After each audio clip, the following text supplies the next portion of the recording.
What's up? Tanner Cherry, back to the Rogues Passage podcast. From a brief hiatus, I'm sure if you've been paying attention to the channel, we've been distant for a month-ish. I don't know what. Anyway, these are my co-hosts. I'm Brando. And I'm Brady McPie. Yeah. We are still here. We're still here. We're still doing the thing. We just took a break because summer's crazy. And depending on how things go, it might be the summer vibe in the future as well. Like, it's just crazy. Yep.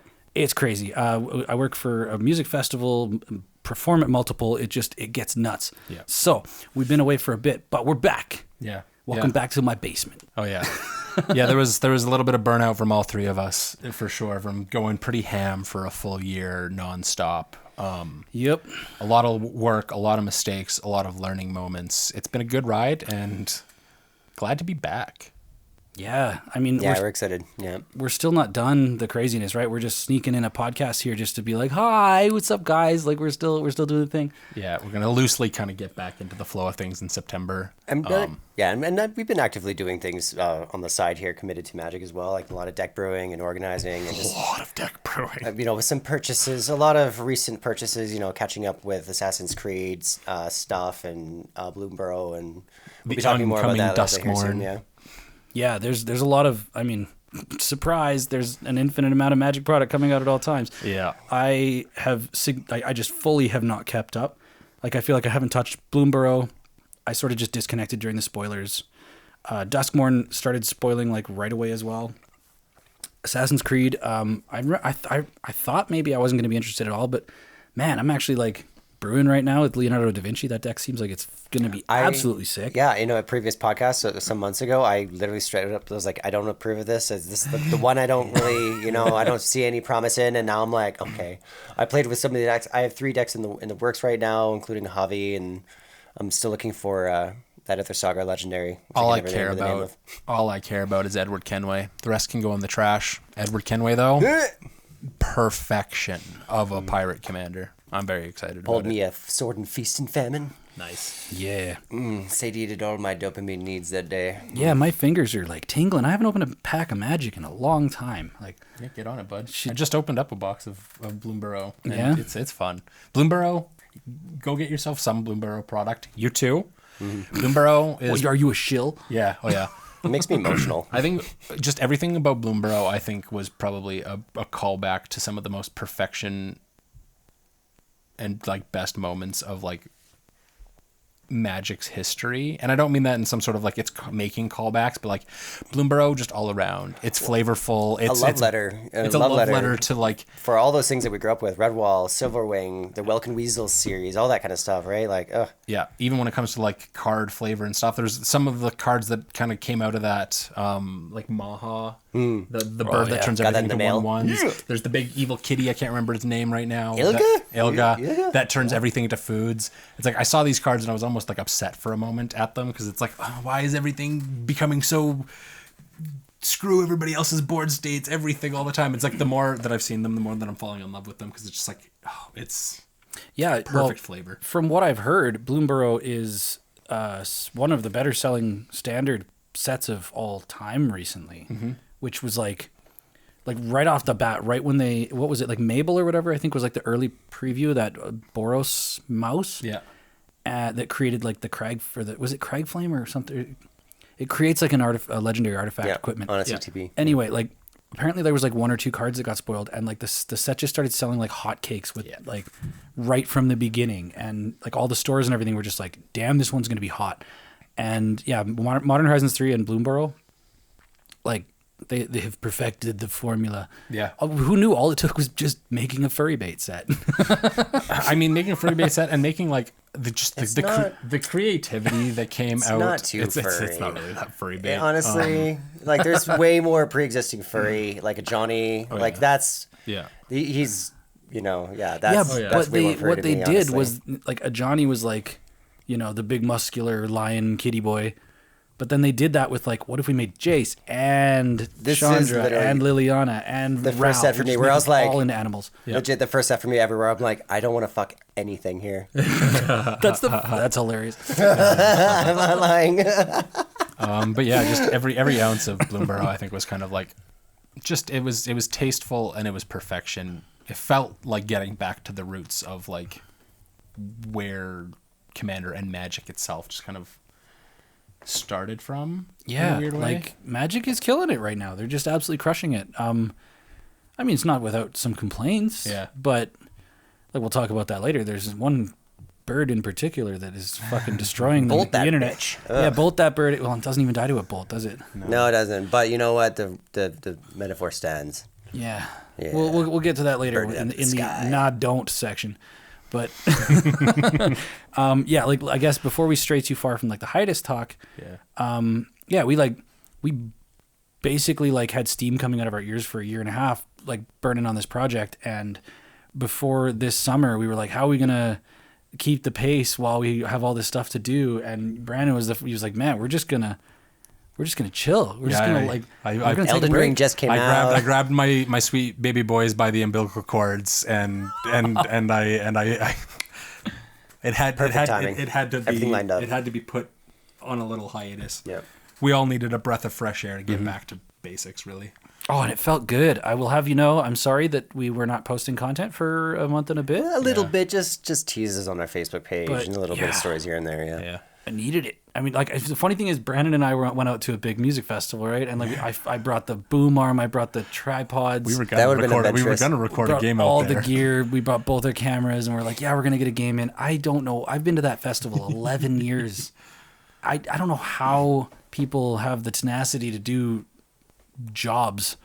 Like I do all my work with the festival pre-show, and then the minute our stage opens, I get cut loose. Yeah. And then when the festival's over, I do tear down and stuff, right? Like I do all my work outside of the fun times, which is an absolute blessing. I'm really, really thankful for the position that I have there. Yeah. But when you're out there, it was 39 degrees Celsius for 2 days in a row during pre-show. So rough. It was like, it was asshole hot. It was so bad. Yeah. And like by the time the festival came, people were like, hey, you want to play some Magic? And I was like, oh, you sweet summer child, I am dying. Like, I don't know if I have the ability to hold 7 pieces of cardboard in my fingers. But you know what? There's so many ideas that are spawning from this. I would love it. Just like the rogues challenging ourselves out in this kind of, did you bring your deck? Yeah, I did. Yeah, no, Let's next go year- find someone in the festival who could challenge us. Oh yeah, next year love we're that. going to be very prepared for it. Yep. I guess people. If we could have a tent, like a 3-table tent, Yeah, people absolutely. could set up and even just play any other kind of card game. But honestly, the Rogues Passage tent set. That sounds wonderful. Yeah. Isn't it? But it becomes something that you have to moderate and babysit, and I don't want to be tied to that. Well, I couldn't do will. it. Okay. Okay, you're hired. You're hired. I think. Thank you. I think and who knows if anybody watching this is from like the Alberta, Canada, Shambhala. anybody who knows that they're going to like Shambhala next year, want to reach out and potentially like coordinate with us to help us run this kind of tent, we'd absolutely love it because Yeah, that. I mean, we're starting to think about it responsibly. Like we need help. Yeah. Help. Yeah. So we took a break. It's been nice. I still have weekend after weekend after weekend ahead of me of commitments. Yep. Going back to like Pennsylvania to see the in-laws, doing another music festival, doing family reunion thing, just it's never ending. So we're gonna get back on like regular schedule for September. September's in like a week, isn't it? Well, a few episodes here and there, just maybe with you, without you and them. Who knows? Yeah, just depending on timing. That's all. Exactly. There's a bunch of us now in our little pod. So yeah, and with a heavier focus moving forward, we're going to try and stick to our schedule as best as possible, but we're going to be a lot more loosey goosey about everything because and start changing things up a bit. Honestly, we know y'all are here. We love y'all for supporting us, and we ain't going anywhere. It's just we're gonna make sure that we don't burn ourselves out because I'm sure you've heard it before, and if you haven't, you're hearing it now.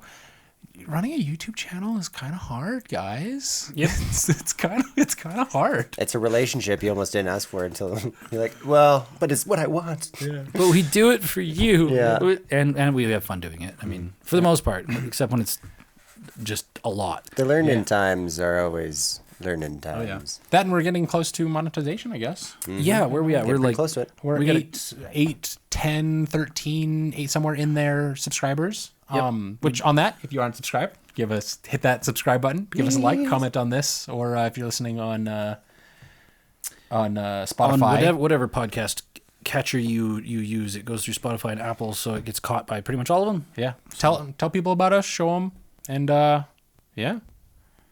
Yeah. Tell a friend. Tell a friend. We're really close. Yeah, like the YouTube subscription thing is like that'll be a big turning point for us. Like achieving partnership and being able to then like open some doors. And I mean, I know right at the start it's not much, but at least it'll, we can run some ads. We can make some pennies. Yeah. And all of that is going right back into like we want to be able to create more and do more in terms of like some really cool content. We don't think we're ready to really fully spoil some of the stuff that we've been working on, but we've got new pieces of different not gameplay content coming very soon. We've if you've listened for a long time, you've heard us like tease it here and there. Yeah, it's gonna be so fun. It's just like that's like one of the reasons why we're like, man, we need to take a break because we have all these ideas collectively. We just keep snowballing all these ideas and trying to fit doing this thing as well as like let's do more. And then we were like, oh, let's record shows for another channel, and like it basically like pushed the tower over for a minute and just like we're picking up the pieces. Yeah. It got crazy, but I feel grounded after a break. I feel fresh. I personally haven't played a game of Magic in like 45 days, or I don't know, when was the last time I played it. God, I'm in a drought. Oh yeah. Well, I mean, you still absorb it even more than I do. Yeah. Yeah, like all the podcasting and shows you watch on YouTube, all that kind of, you're still on it. You still know what's going on. You keep up. I have heard the cries of Nadu. Oh yeah. Meanwhile, me and Brady have non-stop. Oh, that's never stopped. Yep. Oh yeah. And I over the summer here, some tragedies kind of interpersonally did affect my life in a lot of ways that I for a while there thought, you know what, I need to take a serious break from Magic, and I didn't. I did. I spent a good like month and a half off of just not even touching anything. Bloomborough is what brought me back. Yay, Bloomborough. Yeah. Yeah, Bloomborough. It's like there's like no complaints, right? I don't think there's any cards that are pissing anybody off or breaking any formats, right? I mean, Maha's received some ire because turns all creatures into base power and toughness 1/1. And some of the ones that turn things into food and shit are kind of like irritating and janky to work with. But aside from that, this is just a phenomenal well-rounded set. Yeah. I really like the emphasis of how many of the racialized creatures are like the rabbits are all about flickering, and the birds are frogs are bounce. I love that so much. Yeah. The frogs are bounce, hippity hop. Oh yeah. And I love it. There's so much going on. I love some of the replacement effects. I just made Arthur Marigold Knight, which is arguably, I think I'm gonna try to make it as comparable to a classic Narset deck, but you know what I mean? Because it can cheat out things and do some cool shit. Yeah. And it's all about whenever it attacks, you look at the top 6 cards of your library, and then you put any creature onto the battlefield tapped and attacking. And it really wants to abuse ETBs. Yep, just one creature of it. Yeah. And you could probably It's kind of like Winota almost, eh? A little bit, yeah. Well, no, not Winota. I actually thought about adding it, and I was like, I'm not adding enough humans, so it doesn't make sense. And the Boar God, what's its name? The Boar God. Ilharg. Ilharg. That would. Ooh, thank you for the idea. Yeah. Because my idea is like it's battalion. It's loosely battalion. But this is what it does, right? When it attacks with another creature, so it needs one other creature attacking with it. Look at the top 6. Creature comes out, tapped and attacking. Abuse your ETBs, and then it returns after combat to your hand. So it's pretty cool. You can basically, especially if you're doing a Patamonicon build, you can have a lot of fun with it. If you're abusing cards like Brago, you can get over the enters the battlefield clause, and it basically just flickers itself and cheats itself permanently out. Oh, yeah. So I'm going to have a lot of fun. And leading into the battalion effect will be cards like Narset, and other cards like Shadowfax, and I have Desdemona from the Fallout set, which basically like to really, abuse the battalion effect. So it's max value attack. Yep. And I, honestly, when I was playing with Brando the other day, I had a proper first time win, which made me feel very, very comfortable. Or happy, sorry, comfortable. Well, of course. Made me feel warm. Yes, I was like this for a moment. This is good. But I'm excited to abuse it because it's just the potential there is really, really exciting. Oh, I feel the same. Because Kalia and Jeskai. It felt like Kalia for me. It felt like I was playing Kalia. Oh, yeah. I feel the same because I picked up the Miss Bumbleflower precon. And that such a name. Such a name. It's such a good card. It's so many points fun. For that. It's effectively group hug. It's punch. Played it straight out of box. It was just a banger because whenever you cast a spell, target player, target opponent draws a card, and then you may put a +1/+1 counter on target creature. So you can buff other people's creatures, you can buff your creatures. If you cast, if that ability has resolved twice in one turn, you draw 2 cards. So like, yeah, it ramps quick.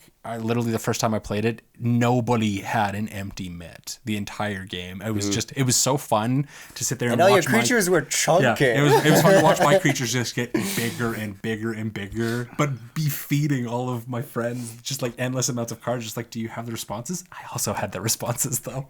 At one point it was like, this is supposed to be group hug, but it was like group fist. Group fist. And then I've got a Helga Skittish Seer deck that I'm working on a build for, and that I'm very excited for. I love the weird jank that comes from that. Whenever you cast a creature spell with mana value 4 or greater, you draw a card, put a +1/+1 counter on Helga, gain 1 life, and then she taps for mana of any one color equal to the number of counters on her, and it just so tasteful. So Bont 3-drop. Oh, it's going to be such a fun brew. And here's another one I'm actually working on right now. This is one of the most evil cards ever conceived in Magic, and I'm so excited that they did it in Dimir.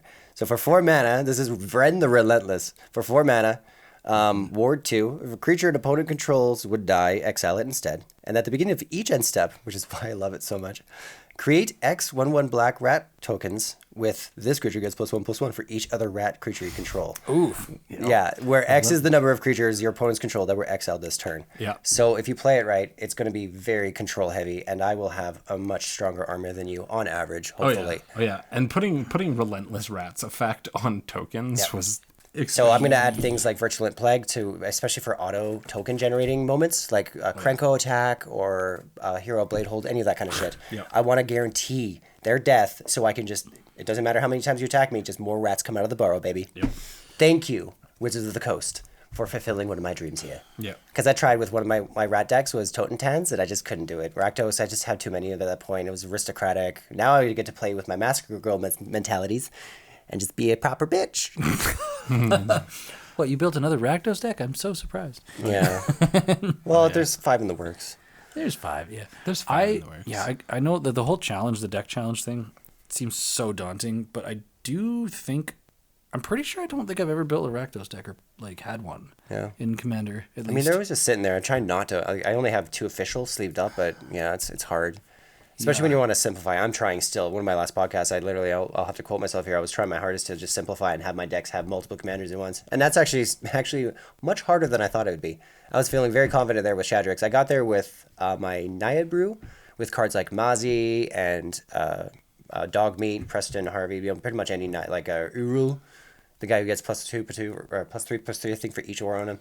So you just keep adding it to whatever, it's super easy to switch up. I still stand by that philosophy, but it doesn't work with every commander, especially some weird commanders that only do what they do out of, like, Tameshi as an example. Yeah, I don't find anything outside of Tameshi's ability on any other creature, so you have to build around how weird that is, Yeah. So. Yeah, that's the good stuff about, I know Commander tends to be our biggest focus, but just Magic in general. When you get those cards entering the main fray, where it forces you to be creative, or like that's what this game is about. Whether it be playing competitively or playing casually, being able to get these new cards that really twist a format in such a way that makes it you've got to adapt, and to see how people do adapt and come up with these new weird ideas that come out of the woodwork and just pop off in such unexpected ways. It's so... Like when I was making custom cards, I thought I was being so creative and unique, and then they started doing it immediately in Thunder Junction. I was like... Yeah. But there's times where that hits and misses because there's a certain burb that has drawn the ire of many people for exactly the opposite of that. Talking about twisting formats and the way that people play. Let's talk about Nadu. What is it? Winged Wisdom. Yeah. Nadu is a bitch. The art sucks. I mean, I detest it because of the art personally. Brady doesn't. I love the art, ability, but that's. I actually, looking at it, the composition of the art is sperm wonderful. coming out of his hands. I don't give a some kind of viscous liquid. It's water. I hate the positioning of his body. Water. It seems there's no the water is way too calm. Fuck off. Anyway, let's talk about Nadu because this card has been. And if you listen to Magic podcasts, I'm sure you've heard people arguing and bitching and complaining. Or if you've been to Magic events and had the misfortune of playing against it. But let's talk about how weird and weird and cool this actually is, because not everybody hates this card. Like Jordan. Well, what I mean is that like not every format, not every group of players hate the card, because what I've been seeing is that people that play Modern, they like I think from right now, a couple weeks from now is the ban window that everybody very much expects it to be banned in Modern. Mm-hmm. Like nobody's investing in the deck, and I think the prices are already starting to fall because they're pretty confident. Well, yeah, even looking at it over there, 277, 421, 6. I mean, that's not really anything to be expectant. Like, I would never assume, even if Nadu didn't get banned, that it would ever shoot above $10. It's not even Nadu. Like, actually, the Shuko, the equipment and like Springheart and Tuca were worth more than Nadu. Like, is Lightning? And they started off with nothing. Well, it is, but it's just. Well, it's just another enabler. Well, the timing of the release, but it also compared to when you equip it, amount in circulation, when you equip it, it gives shroud, so it actually like interferes with triggering. No, because as long all you need is the triggered ability of Lightning Greaves equipping to something, and then it fires off because it's not targeting anything. But the genius of the Modern deck is that it's not just Shuko that's doing the triggering. You've got there's a green creature that you sacrifice a land to give target creature shroud or something. Mm-hmm. So you can start like cycling your lands to give extra triggers. And then there's a white creature. God, I wish I had these names in front of me. There's a white creature that has a 0 mana trigger or a 0 mana target ability on it. So they have redundancies, which is what competitive formats need. Because if it was just Shuko, then somebody could just like surgical extraction your Shuko and your deck wouldn't work. Yeah. Right? They have to have ways around it. So it's like... It isn't aggressively Why isn't strong. Shuko more abused in Heroic Brews? Oh, I mean, it has been, but it's one of those things where it's just like, it's not the best Cheerio. The only reason it's being abused now is because What's its equip cost? It's 0, right? It's 0. It's 0 equip 1 to cast. Yeah. That's why it's the one that's... Oh, I guess Heroic is whenever you cast a spell. Oh, its equip cost is 0. Yeah. Is it a caster spell or ability? I think it's spell. Whatever. Anyway, like the Modern players hate this card, except for the people who are playing the deck. But it's like it's a weird deck. Let's talk about Modern for a second. I'm sure some players finally showered after that game. Modern players hate this card for this one simple trick. Yeah, right. Headline right there. So Modern is a very interesting format, and Nadu has driven this stake down between paper and digital really hard, because at the Pro Tour, Nadu was way overrepresented. It was like the certain version of Nadu that people were playing at the Pro Tour. You literally can't play that friggin' deck on Magic Online. Mm-hmm. You do not have the time to do all the triggers. Mm-hmm. So you have to resort to playing Thassa's Oracle and like a completely different combo line to be able to pull off the combo on Magic Online, because you don't have the ability to fast track a combo line. So like the way that digital and paper has made these decks completely different is really kind of weird. Yeah. Which makes it less popular on Magic Online, because the best version of the deck is the paper deck, but you just can't even play that one online because it literally makes you lose. It hurt in my head. Yeah, it's a strange thing. But like the one thing that I want to talk about is that modern people they will be sending off Nadu soon. I'm confident of it. Wizards, if they don't ban this card, it's so screwed up, right? Every single metric that they've ever banned a card for, this has been more egregious, right? So if they don't ban it, it's like it's going to be a total... We'll be talking about it. But CEDH adores this card. Oh, yeah. This is effectively... I think it's never really going to functionally surpass Thrasios, but it's a contender. It's basically new Thrasios. Well, it's... The only thing that stops it from, I think, ever going to be able to contend is the Thrasios partner. Yes. Because you get which the staple in there being Timna. I die in that hill as well. Which is 100%. how do you remove black and white, which are two of the staple CEDH control colors. When it comes to silence, when it comes to demonic consultation, when it comes to if you're playing weird jank brews in CEDH of like ad nauseum and stuff. There's so much that you can abuse when it comes to having that 4-color pie for the same kind of ability. Right, but that's why Nadu's so impressive, is that being a Simic commander without partner, it was printed in Modern Horizons 3, and the CEDH community, I'm not talking like people like it, it's putting down numbers. It's placing in tournaments, and it's probably one of the top 5 decks in the format right now. Probably. And that's, like, the CEDH community is like fuck yeah, this is a totally different play style, and it's now like a meta that people are somewhat bored with, right? Because you're like you got your Rog size, you got your Timnicroms, you got like the decks that you see constantly. Every so often you'll see like a Corvold or like a an Elsha or these other decks, but for the most part, like the tournament scene, the actual tournament meta is a little bit like homogenized because it's the best of the best decks, and Nadu has actually pushed in there and become a contender, and people that like that CEDH tournament world are like, sweet, we actually have a new player that like the deck is slays, the deck is good, and it's fresh, and so like it's being completely open-handed, like which the funny thing is, I mean, you were bringing up an article from Commander Quarters or whatever, talking about banning Nadu. Loose thing where the Commander Quarters kind of like committee was talking. It was just literally them. Was it the Commander's Rules Committee or was it Commander Quarters? It was the Commander Quarters, and I think they were joined by people from the Rules Committee. But I don't know how that is because I feel like the Rules Committee basically doesn't exist anymore. Really, like it does, but it doesn't. No, it fully exists. It was a team of. I mean, the Rules Committee was many people. Yeah. We lost the creator. Yeah. But there was a plan. They're still there. Actually, there's one other thing that I want to talk about.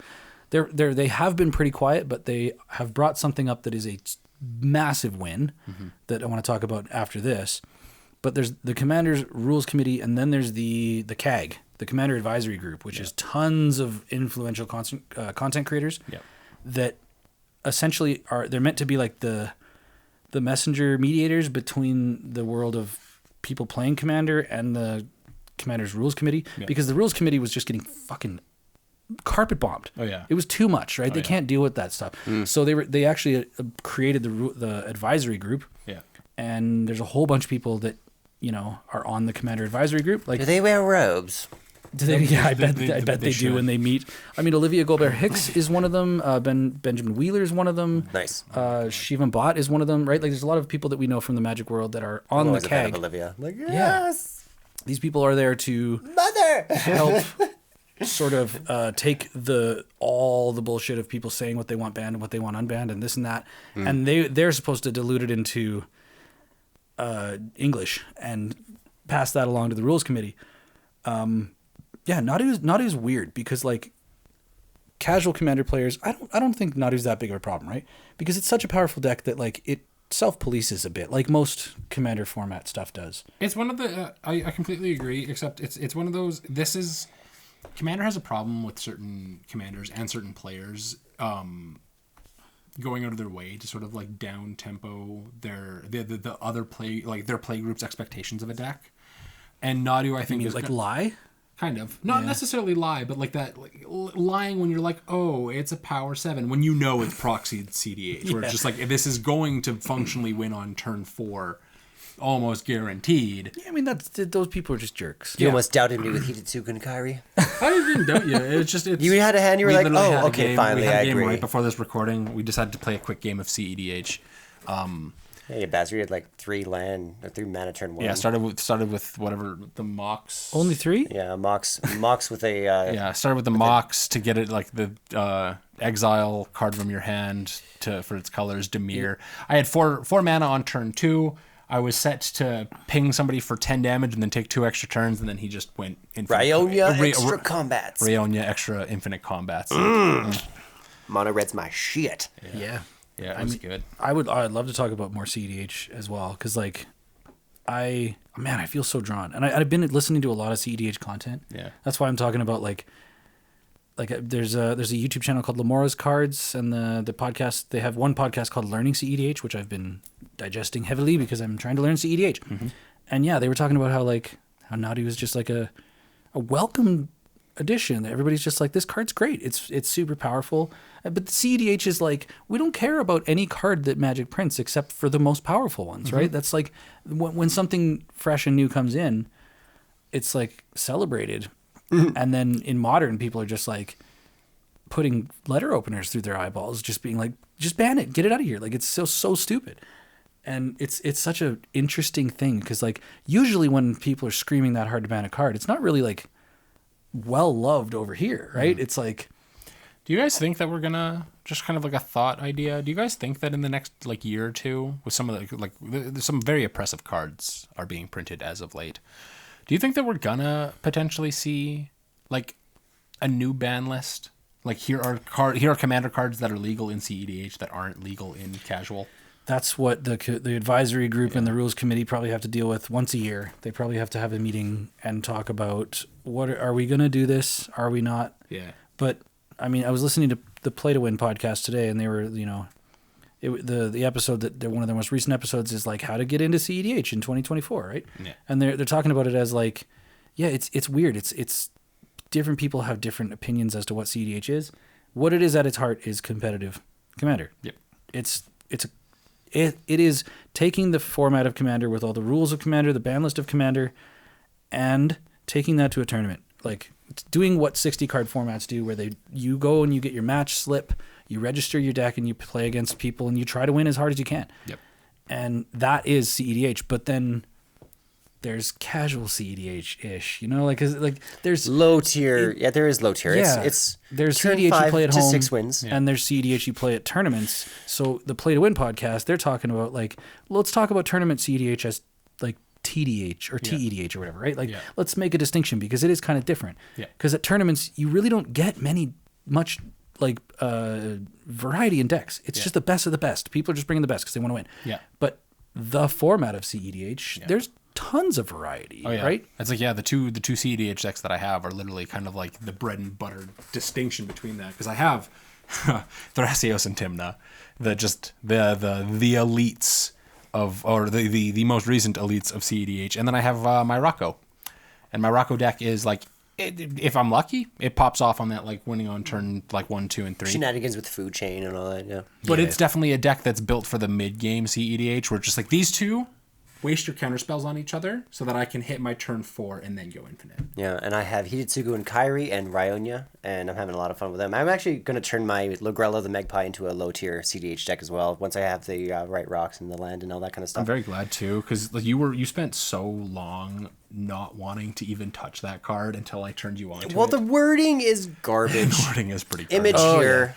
Wording is bad. I hate it. What is it? I'm going to bastardize this for a second. Creature, for each opponent, choose any number of creatures. Yeah, it makes it sound like it's more than it is. Choose any number of creatures for each opponent? For each opponent. It's only one creature for each opponent. Yeah, let's bring it up so we're not just butchering this. Yeah. It's a great card, though, and like... Well, it goes infinite in many ways. So you basically treat it like a... what do you call it? A Path to Nowhere...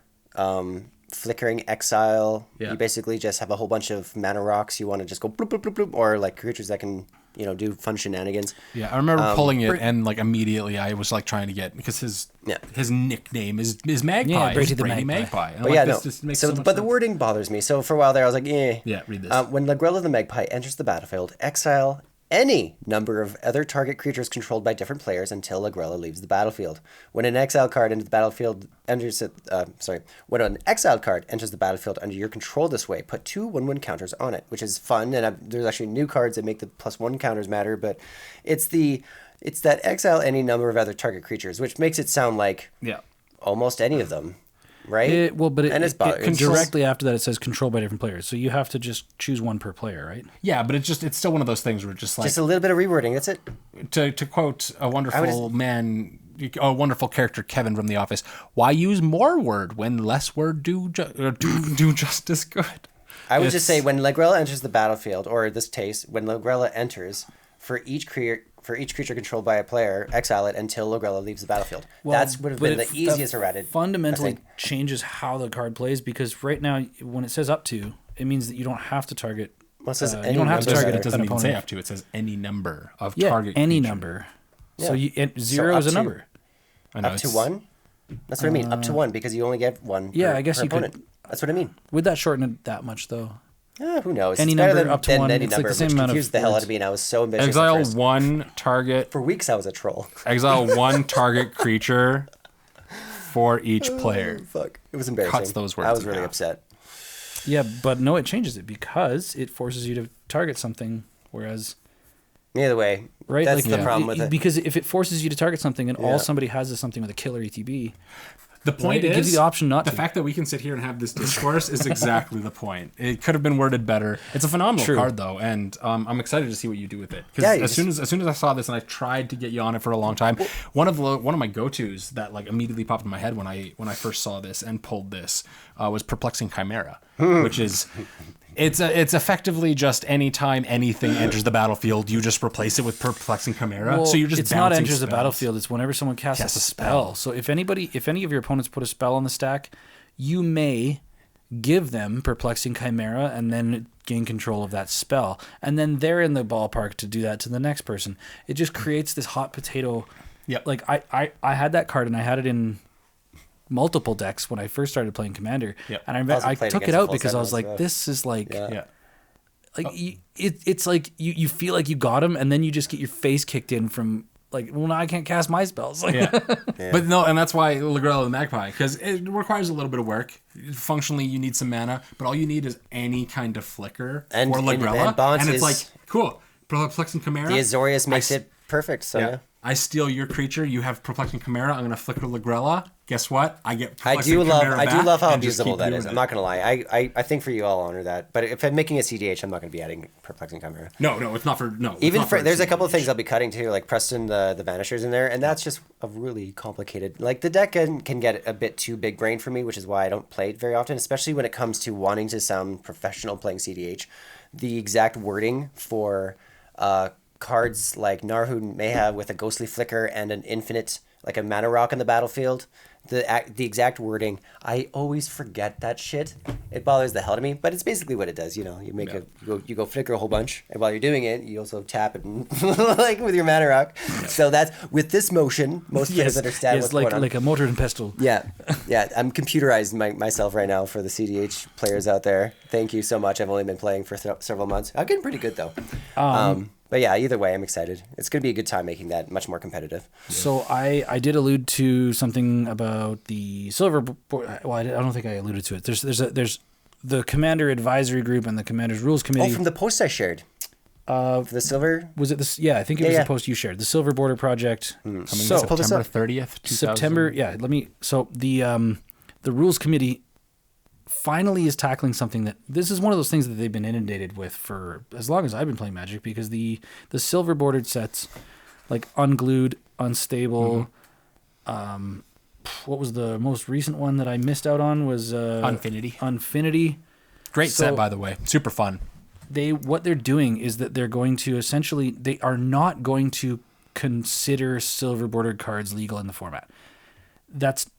But I like the fact that like what they're doing is they're going to create somewhat of a registry where they're going to just categorize the cards in 3 different categories. Mm-hmm. So they're going to say this silver bordered card is fundamentally broken and unplayable in the format. You just shouldn't play it. Mm-hmm. This silver bordered card is ask your play group. It could be fun. Yep.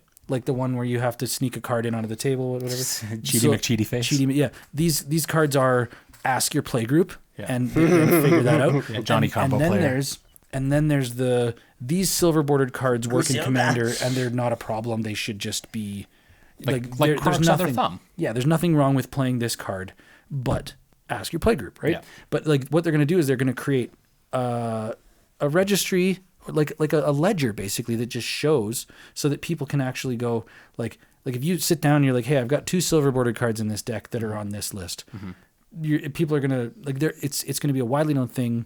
It'll be much more persuasive. Much more persuasive. So it's a step to. I've got a whole box, an entire box of Unstable in one of the boxes in this cabinet. That like the draft was amazing. I had great fun at the draft, and then I put all the cards in this box and never touched them again.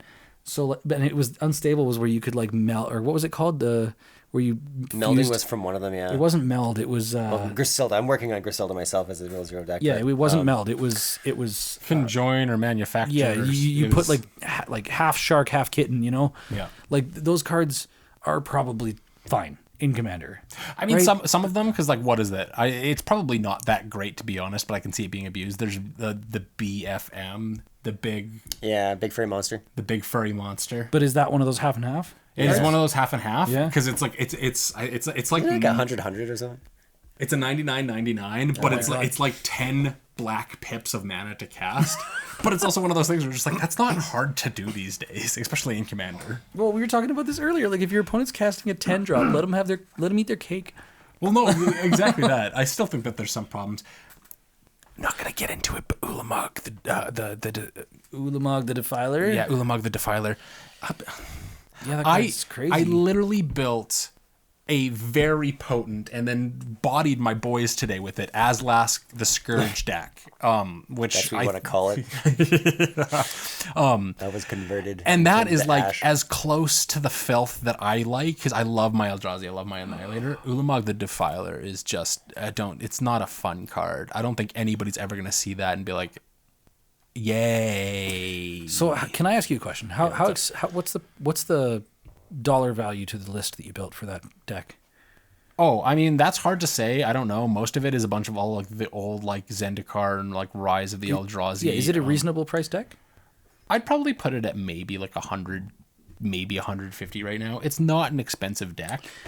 I just realized how bad I want to build this deck. If it's okay with you, I would like to build one of my own because because I really want to get Ryan from Commander Cookout to do a custom altar with the Aflac duck. He's been making that. Every single time I hear the name, I'm like, Azlask. Yeah, okay. That makes me want to get an altar done. I spread. Eldrazi duck. Join me in being in a true to blood existential terror. I have been given permission. Like praise be Cthulhu and his many, many tentacles. We are here to usher you into a new form of existence, which is get in my belly. Is it a color? You guys have fun with your weird tentacles. It is a 3 colorless to cast, 5 like Wooburg ability. Oh, it's Wooburg. It's a Wooburg commander. All right. Yeah, it's specifically whenever a creature you control dies, you get an experience counter. And then it has pay. So that's never been broken. It has pay Wooburg, no tap, no extra effects, which is I just realized a really cool way to break that if you've got a lot of fucking mana. Which is creatures you control get +X until end of turn, where X is the amount of experience counters you have, and then Scion and Spawn creatures, purely Eldrazi's, get Annihilator 1 and Indestructible until end of turn. Oh wait, they get indestructible too? Yeah. My Masker Girl might be the antithesis to this deck. I'm sorry to interrupt. Oh, probably. It's not like it's going to be a hard thing to beat. It was rough when you're attacking with, Annihilator 6. So, Annihilator 7. Annihilator 8. Turn Annihilator 9. Oh, no. It's Annihilator 1 the whole way around. Oh, by the way, they're hundreds. Yeah. No, turn 6 or 7, I basically had 8 Scions, all not Annihilator 1, but they were all 10/10s. Yeah, they turned me. It was insane. I was like, what? And I put a cheeky little card in there that I'm excited for when I get the opportunity to do. It's the it's a pirate jumping into the ocean. Choose a creature type. Creatures you control are the chosen type. Kindred. There's a couple of them because there's I think Masswood Nexus is one of them. Yeah, it was from like Ixalan, right? Yeah. But you do that and you just say Scion, and all of a sudden all of your creatures are Scion, so everything gets Annihilator 1. That card when it came out, I remember just being like, "This is so bad," and then as time has gone on, it's like, all right, that card's got some homes now. Oh no, it's got some homes. No, it's that card. I thought you were talking about Azlask. And I was no, like, no, Azlask is still rude. They were not happy with me. I was doing decently with my Giza deck. I was making a lot of zombie rogues. Yeah, I could see the light draining from their eyes though. But I got you down to 14 life. You did. Damn right, fucking I did. Oh yeah, you did. I didn't actually think I was gonna win. It literally felt like Liliana fighting Emrakul for a moment there. It was pretty sweet. Yeah, but I lost that one. Yeah. The only other thing I have to say about Azlask, because it's one of the cool things that I just discovered while building it, is the Wooburg ability. Pay it multiple times. Does the effect over and over and over again. You can give multiple instances of Annihilator 1 and multiple +X until end of turn. It was rude. Just for a Wooburg. Okay, I'm gonna put up a list here. So I actually I've got my Crested Sun Mare, like Rule 0 list ready. Air Horse 1. I've got my Liberty Prime list refined, but I would like to subject it to critique because I think that it can be worked on. Because I feel like I pigeonholed myself on that deck to just like get the friggin' big robot out, say stupid things to your opponents. Yeah. Everything's about getting him out to smash. I feel like I might need to make it a little more Well balanced. So what I'm thinking of is firing up the live stream and like maybe having fans and homies here. Yeah. Tell me how I could maybe refine the deck. Yeah. I want to put this Da Vinci deck together, which actually I might be just slamming together for like recording next week. Yeah. I'm actually like feeling inspired to build decks lately, which is sick. Work on your Rebecca. Honestly, that's one of my favorite brews that you've made recently. I love what that commander does. I still need to build my own Rebecca as well. Times X potential upkeep triggers is phenomenal. Oh, the deck is super cool to do in Grixis. If you let the deck do its thing, it gets stupid. Yeah. I did kill myself and everybody in that game that we published on the channel. Yeah, you did. Image prompt here because she's shattering glass as well as butthole. I think for just let's do that live stream. Absolutely. I think for Liberty Prime, you steer right into the mark. Make it weird, hokey jank. Make it good, weird, hokey jank. Yeah. Make it that deck. Make it that weird. Don't overthink it. Don't overthink it. And like that's again the beauty of Commander. Yeah. Just add golems. Like you've got your Locust God that you've just tuned up, and like you've got that want to. But it never hurts to have that one deck that is Liberty Prime. You get to have the most fun with that deck because whenever you get to pull it out, you get to sit there and just berate your opponents with the die, you communist. Let's. Yeah, the character is hilarious. Yeah. But I do also want to start digging into. We were talking about this when we were about to record a game before we recorded this, and didn't end up happening because we lost one of our group and decided to do this instead. Yeah. But I was starting to like look through my decks, and I'm just getting frustrated with how many of my decks are not modernized or updated. They're dated, and they never were refined. Right? I slapped these decks together, and like I had a habit of like, the deck functions like sort of like Zabaz. I did like a little bit of work to Zabaz when you first handed it to me, and I reframed some things, and I've never touched it since. Yeah. Like it could use so much, right? It could use so much work. So like, I think it would be fun. Esper Sentinel, hell yeah. Yeah, I'm no, I think I only have one Esper Sentinel. That's in my Evra. But you guys don't like it when I play Evra. It wants some of those counters that a modular creature can give away for show. There's nothing like asking when you have an Esper Sentinel, do you want to pay the 5?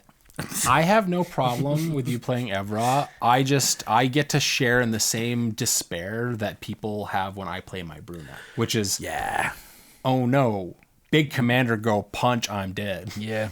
Well, we've gotten to that point of the game where I'm just gonna kill everyone. Exactly. Cards like Friend, like literally, this is. I think I'm stoked to even go against this Uriel Jazzy with this deck. Oh yeah, I'm just thankful that Evra doesn't have red anywhere in there because the last thing Evra needed was multiple combats. So what you're saying, Brandon, is I should do an illegal pairing? No.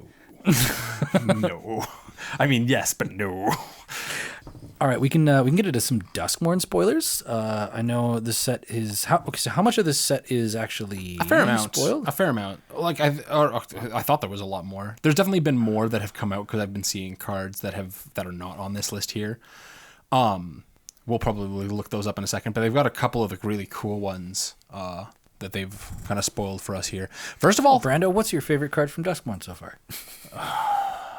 We'll get to that in a moment, and I really hope that the seething, dripping despair is coming through in my voice right now, because I talked about that before, and I guess it exists in Magic. I wasn't aware of it. It exists on like multiple other cards. I think it's fucking jank and stupid. We'll get to it in a second. I'm going to start this off with Twitching Doll. Everybody's favorite little, it's just a pile of spiders in the shape of a stuffed animal.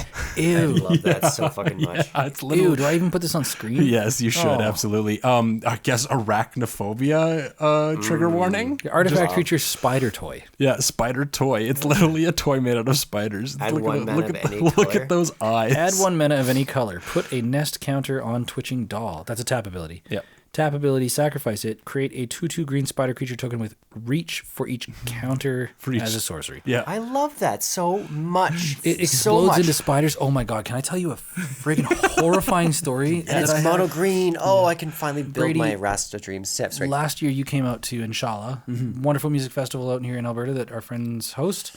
While I was there this year, I was walking down a path and I had this like flashback of like, oh my god, one of the early years that I came to this festival, we were camping in a small tent in the trees by the river, and I woke up like, so I was having like a disco nap in the middle of the day, right, just like face first on my mattress, feet hanging out, an open tent. Don't sleep in the bushes in an open tent. Nope. I woke up to a spider crawling across my back, right? Where I went like this, and I felt mass.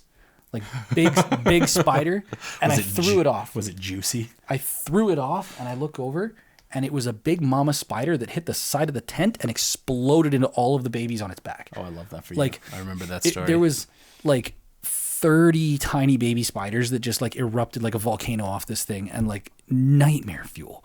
I woke up, did that, and ran about 100 feet out that tent in my underwear. That's understandable. So that twitching doll, I guess some trauma. I've been waiting for the right amount of cards now to finally do a Rasta, and that just makes me really happy. I'm going to do it. I love spiders. See, that makes me excited as well, because out of...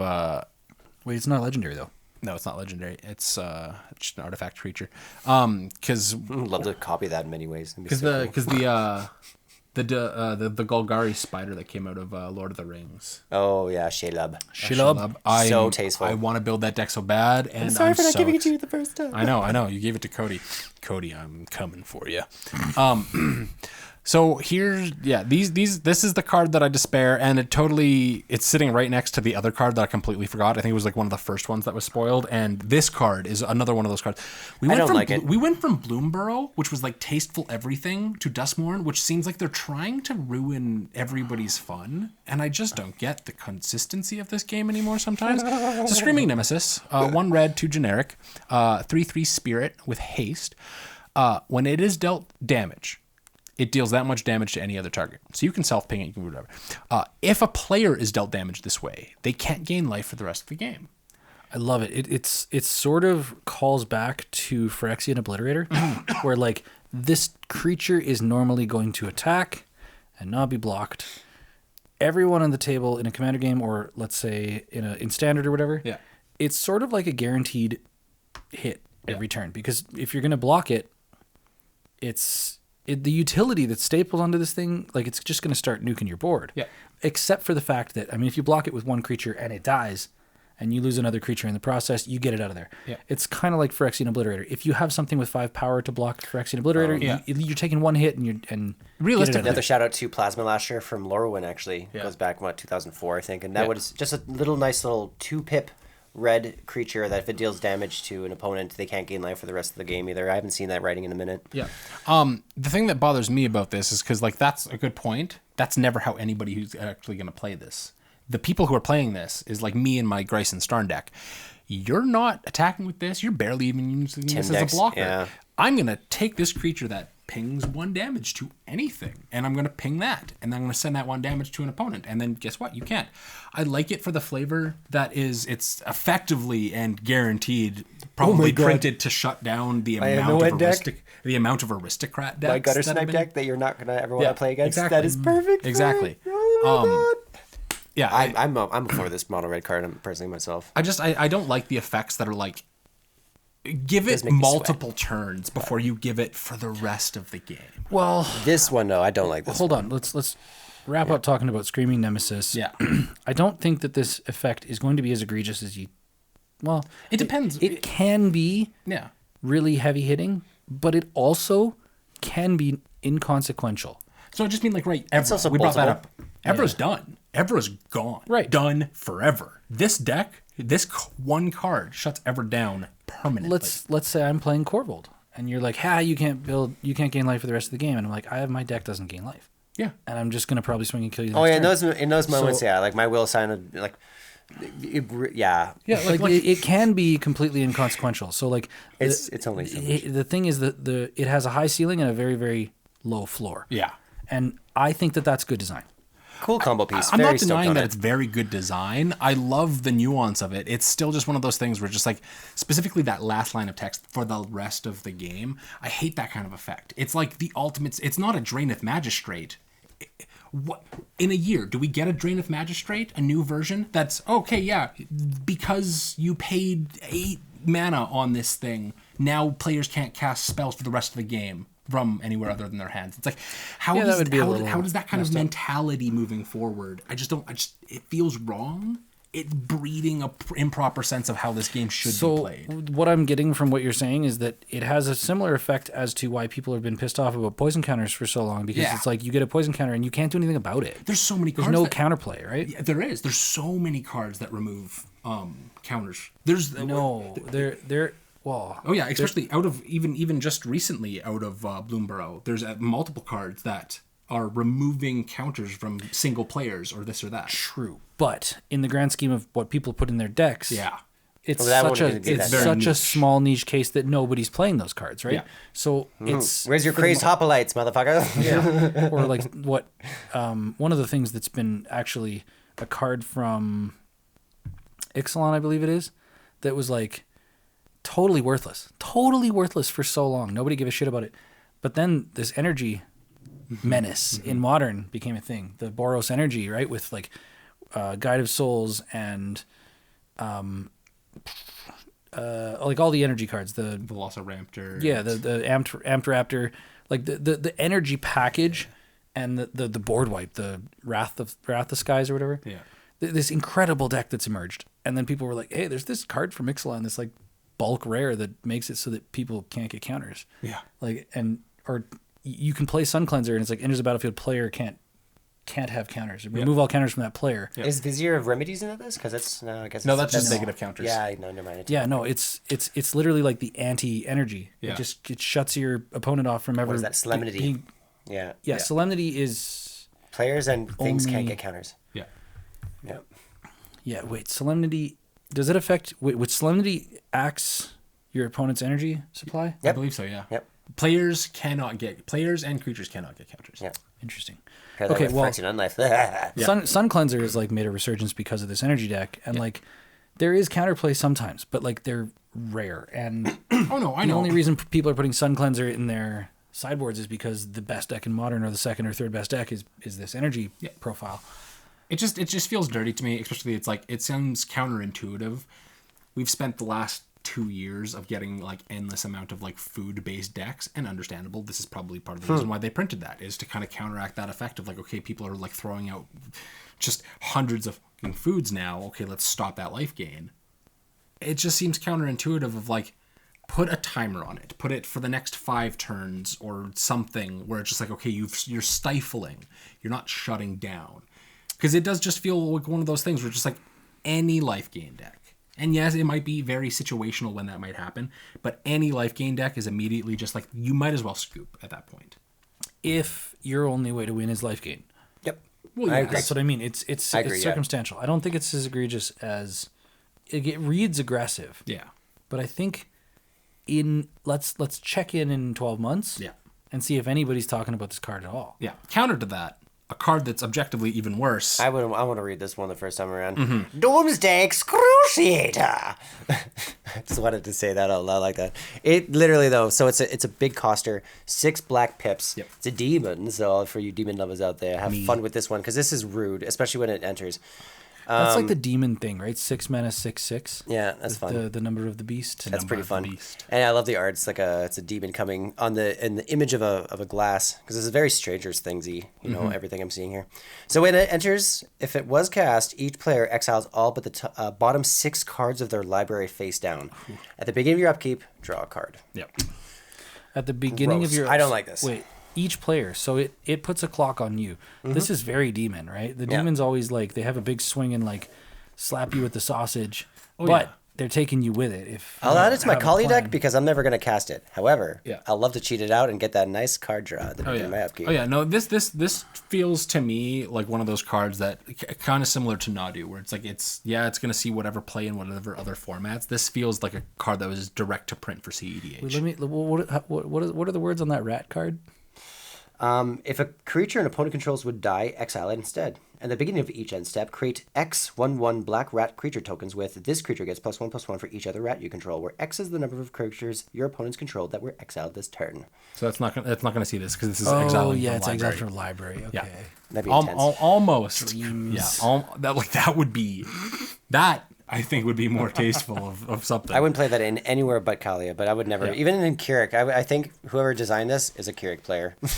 I guarantee it. That coming in, that's a total move. In a CDH format, I can see this in only Keurig. just cheating it out for 12 life, which is probably very feasible with your Keurig brew, given that you're probably gaining life to spend life all the time. Yep. But yeah, honestly, then you get down to that point, you give anyone some kind of, maybe you have a dark deal. I don't know. I can't see this card being CEDH playable. Only in Keurig. That's the only merit. Keurig will cheat this out. So it's Phyrexian mana on all your black pips. Cheat it 12 life. Everyone goes down to 6 cards. Bam. That's pretty crucial. It's also just one of those things. The reason I see it for CEDH specifically. Half the amount of turns that your opponents do is the crazy part. Yeah, I know. So you'd have to have some crazy shit in your hand. That's what I mean. This is an expensive, you're about to win the game card.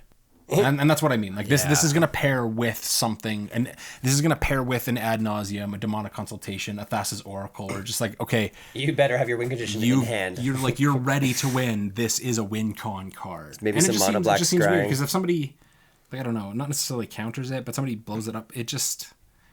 But the bottom 6 cards of the library. It's interesting. I would love to know how this card shapes out because, it seems like a big risk. I think the 6 black pips is going to do wonders for it not seeing a lot of other deck construction. Honestly, that's hard to get around, even for most decks these days. Yeah. The mana synergies for even most precons, they're usually fixed, but 6 black pips, goddamn, you have to work around that. See, that seems even more fair to me in its own regard than the Screaming Nemesis. Like, why make Screaming Nemesis 6 red pips? What? Come on. That makes so much more. Mono red with it's a hasty boy, and it can still be bolted. Yeah, that's true. You can lightning bolt the shit out of that. That's true. But if it's dealt damage, you lightning bolt it and then it shuts somebody down. These cards are interesting. I'm really interested to see how they flesh out. But what else do we have? They made it 3D code out, people. We have a reprint of Collected Company featuring some of the all-star cast of Magic the Gathering. Special guest, so it's not coming to standard. We got Tyvar. Yeah, it's a special guest, so it's I'm really stoked on Toby. The Wandering Rescuer. Cool. I'm very glad to be seeing all these cards printed of like the Planeswalkers after losing their sparks and like what's going on in there. It's refreshing. It's very refreshing, and it's very cool to see them back in the like realm of creatures and being useful. Like this is going immediately into my Castle deck because it's a Convoke deck. It's a little expensive for what it is, but for a creature with double strike at flash speed, cool. I'm gonna Convoke out somebody goes to exile my commander. And I just protect your mana basis. Yeah, honestly, I love it. On your commander is pretty sweet. Yeah, I guess the Kazla has that as well, right? Well, that's what I mean. It's like putting this in the Kazla deck, where it might be expensive, but you're kind of using your creatures as mana at that point. Cares? Just like somebody goes to pat the exile my Kazla, it's like, no, I have hexproof now. 3 tapped creatures, and let's say they're max value creatures, now have hexproof. Yeah. That's fucking lit. Up to 5, because you can do colored pips. Oh yeah, that's even better. Convoke is that's nothing. Yeah, you've got 5 creatures. Easy. You've got 5 creatures. That's 5 creatures that are now hexproofed. And can we talk about the fact that we had a red card called Fear of Missing Out? We got a FOMO. A fear of missing out. Enchant. Here, you read this one. Yeah, this is an enchantment creature. We've got a 1 and a red. Fear of Missing Out. That enchantment creature nightmare. Horrifying. When Fear of Missing Out enters, discard a card and draw a card. It's got Delirium. When it attacks for the first time each turn, if there are 4 or more card types in your graveyard, Delirium, untap target creature. After this phase, there's an additional combat phase. So FOMO, it's like, man, like I just missing out. I want more. So if you have Delirium, when it attacks for the first time each turn, so it'll give you 1 extra combat. I'm adding that to Rionia. Thank God. That'd be good in your Corvold. It'd be good in a Tally. That too. Well, kind of, because I'm not saying it wouldn't be good in Italy, but Italy graveyard's not usually really full. Yeah, but your Corvold, absolutely. It's not a legendary either. That's going to slap in Rionia. Because Corvold boasting everything. Oh yeah, I mean Rionia just cares about. But combat. this is how. But it just fixes itself because I had the issue earlier with the energy extra combat creature, right? Yep. And I had to if you didn't have that counter spell, I wasn't going to be able to red elemental blast it to have that storm cost. But Fear of Missing Out, so it enters the battlefield, discard a card, then draw a card, and I can basically 4x, hopefully 3-4 usually does it for me. You're automatically, hopefully, setting up your Delirium, guaranteed. Yeah. With Rionia, that's lit! And especially like Rionia creating more copies of it sort of thing, and then each one being a discard and draw card. You're gonna be rummaging so much while slapping face. That's one of the strongest cards I could possibly add to Rionia right now. I'm stoked on that. It's a cool card. It feels like that might be a fun player in Standard too. For certain decks that have it's tough. Like it's probably easier to get in with an attack and not worry about it dying in Commander. Zeta players, I would add that to a Zeta deck. Hell fucking yeah. I mean, realistically, again, this is like you're a very combat focused player. I don't see, again, it kind of like when we were talking about the Screaming Nemesis. Nobody's ever attacking with that card. I don't see anybody ever attacking with this outside of like a Rionia combo sort of thing. Specifically, and I say this it's a combo win. This is, especially out of like a Rionia specifically, like Rionia goes infinite with this almost instantly. You do need the Delirium, but that's not that hard to do. Well, yeah, your turn, unless I've just already destroyed my graveyard with Underworld Breach, no, I usually wheel a whole bunch. Like, it's almost guaranteed. This card is literally powerful. It is easily strongest than... It's, well, outside of Combat Celebrant, I think still... There's a little bit of a caveat here. It is only an untap target creature. So you only untap one creature. But, again, beginning of each combat, create new copies. But Rionia will create new copies of it. Every single time. So, but would they have haste? Yeah. Yeah. That's why she's so good. Yeah, that's why she goes infinite with she goes all good. of the extra combats. Yep, seems like a player. It's going to be a good card. A lot of red bullshit.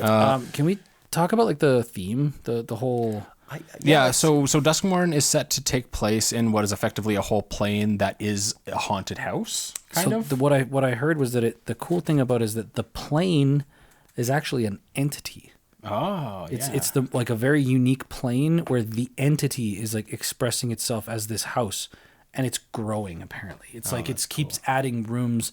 The plane is getting bigger and bigger and bigger and becoming this massive like maze of a house. That's cool. And I guess it's weird. Like there's a thing, like it's a demon. Mm-hmm. I think it is. It's a demon that is a plane. I wonder if it's the Doomsday Excruciator. Dude, who knows? Like what I feel like there might be maybe some like hinting as like a story arc. There'll be like an Essica's chair, like an Essica's, or like a prismatic bridge creature. That'll be the house. I wouldn't be surprised. I can't remember the YouTuber that made a video. You can probably look it up. The Amanatu and then we got another one of the commanders have been like loosely translated for what they're doing out of the new commander sets. Is Amanatu from this plane?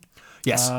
Yes. Out of it'll be coming out of Duskmourn. Amanatu is canonically from Duskmourn? I don't know if from Duskmourn, but like she will be on this plane for the events of whatever's going on here. Oh, she's in the story. Yeah, that's cool as fuck.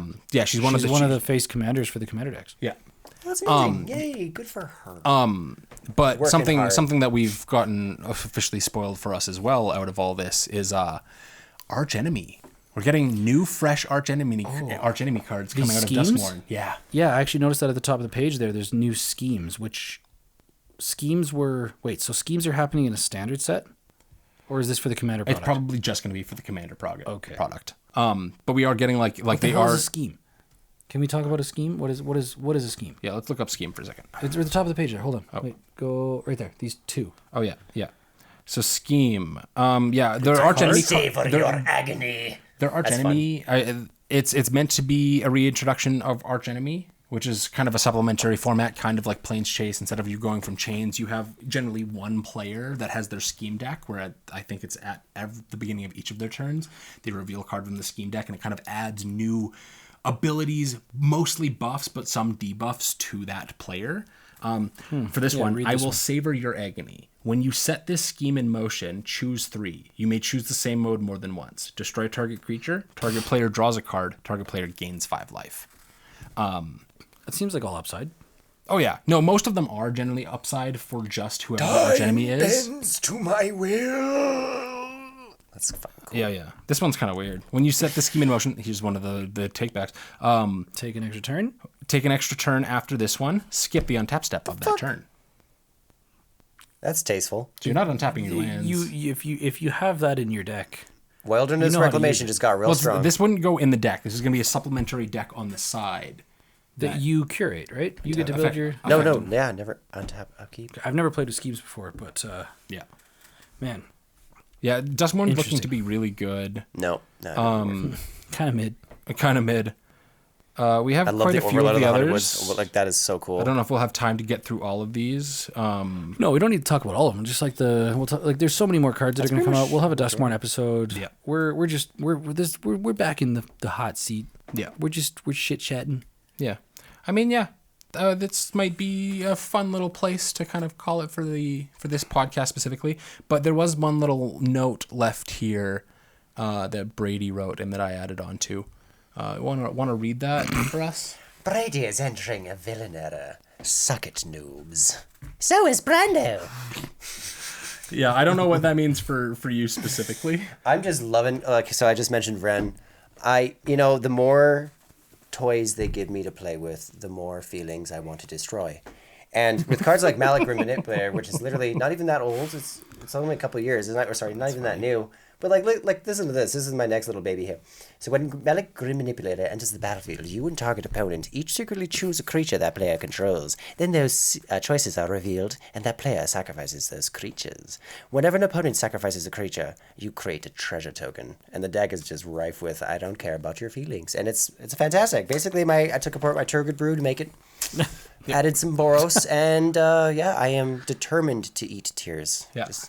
Likewise, I've entered what I'm calling my heroes or my hero and villain age. All of the decks, aside from Helga. Helga's going to be my last little jank brew that I put together for a while.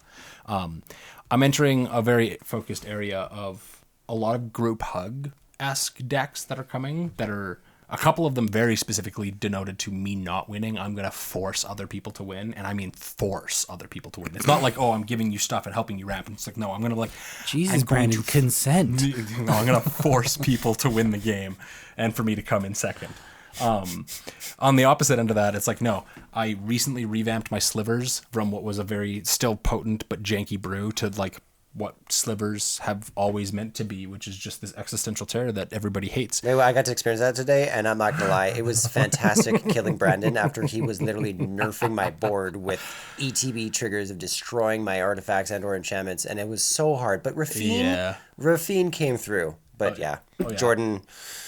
I had it was a 5-player game. I had 4 players. He started out by Sarah's Ascendant and like putting everybody in the hot seat, and then like 2 turns later it turned into 5 turns of attacking. Yeah, and then a few turns later it turned into everybody doing everything they could to try and shut me down, and they almost couldn't do it. It kind of did almost kind of just come down to I wanted to go for a greedy kill and leave myself wide open, than just sit back and be just walled up and untouchable. It was good. It was good. And then, as I mentioned before as well, the Aslask deck, which yeah, I'm interested. You've got me very intrigued. Yeah. I grew up watching these stupid commercials with the Aflac duck. I would love to have an altar of that card, but like maybe like an Eldrazi-ified Aflac duck. Hell yeah, where he's got some like. It's like his head, but then he's got tentacles or something coming out the bottom. I want to test my my new Judith Carnage Connoisseur deck against your Aslask. I would have I don't mind you playing now that they've been modified. Yeah. I feel obligated to counterpick. Yeah. And when I do, they're going to be horrendously bad. So things like Vren, Malik, Judith, who loves to create imps that beg to die. Yeah. Or field wipes. It's just also field wipe tribal, which is not tribal. Sorry, I shouldn't be using that word, but it has a heavy usage of them just for gaining a lot of life. Oh yeah, a lot of life. But then 2 brews that I'm currently working on side by side is 2 different brews for the 12th Doctor and Clara Oswald. One is Grixis, one is Tamir. The 12th Doctor has the first spell you cast each turn from anywhere other than your hand has Demonstrate, which means that you get to copy it. If you do copy it, an opponent also gets to copy, or you may have an opponent copy it. If when they do, you get a copy. They get 1, you get 2. Tamir, full group hug. It's just there to accelerate. I'm going to cast Cultivate, and I'm going to have everybody else cast a Cultivate, and then of course I'm casting more Cultivates for that, but it's focused on helping other people win. And then there's a Grixis one, which is purely I'm exiling cards from the top of your guys' library, I'm milling you guys out and then stealing your graveyards. The whole thing is built around your decks are mine. It's going to be mwah. I can do anything better than you. Stoked to see it. Stoked to see it. All right. Well, yeah. So we're brewing. We got shit in the works. We're recording games. We're getting back on the wagon. Mm-hmm. And right now we're gonna wrap it up and I guess get on to the next one. Yeah. So thank you for listening. Thank you for sharing your time with us. Yes. Thank you for being Without one of the... you, we have nothing. Thank you for being one of the real ones that makes it to the end of the episode. You're the real OGs. Things to plug. We did set up that merch site. I don't know. Did we put it in there? It'll be in the description of this video for certain. Yeah. If you want like a cool hoodie, a cool like t-shirt, whatever. It's got beanies. It's got patches. Yeah, it's got coffee mugs. You know the works. And if you have a request, it's one of those like dropship website things. I can add it if you want something. I'll add it. Yeah. Other than that, like and subscribe. Comments do just so much work. Yeah. Comments are amazing. And yeah, let us know. We want to hear from you. We're back. Yeah. And we'll see you on the next episode of the Rogues Passage podcast. Yeah. Signing out. Bye. Bye.